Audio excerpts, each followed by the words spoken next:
Hello বন্ধুরা, কেমন আছেন? আশা করি সবাই ভালো আছেন। বোধহয় সরকারকে করুণ পরিণতি ভোগ করতে হবে, এরকমই জানিয়েছেন এবি পার্টি।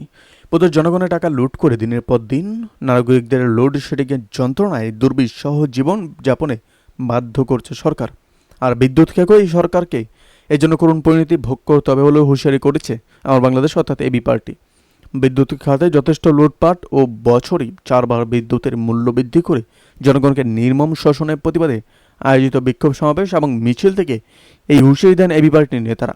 আজ বুধবার বিকেলে 4টায় বিজয়নগরস্থ দলের কেন্দ্রীয় কার্যালয় সংলগ্ন বিজয় 71 চত্বরে এই বিক্ষোভ সমাবেশ অনুষ্ঠিত হয়। আর সমাবেশের শেষে একটি বিক্ষোভ মিছিল কাকরাইল, বিজয়নগর, পল্টন সহ রাজধানীর বিভিন্ন গুরুত্বপূর্ণ সড়ক প্রদক্ষিণ করে।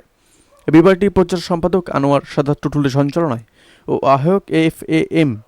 সালাইমান চৌধুরীর সভাপতিত্বে অনুষ্ঠিত সমাবেশে বক্তব্য দেন পার্টির যুগ্ম আহ্বায়ক সুপ্রিম কোর্টের আইনজীবী অ্যাডভোকেট তাজুল ইসলাম।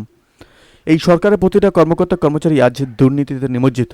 পিয়ন থেকে শুরু করে সচিব, মন্ত্রীরা পর্যন্ত জনগণের ঘাম ঝরানো টাকা লুট করে খাচ্ছে। এটা অন্যায় হতে পারে না।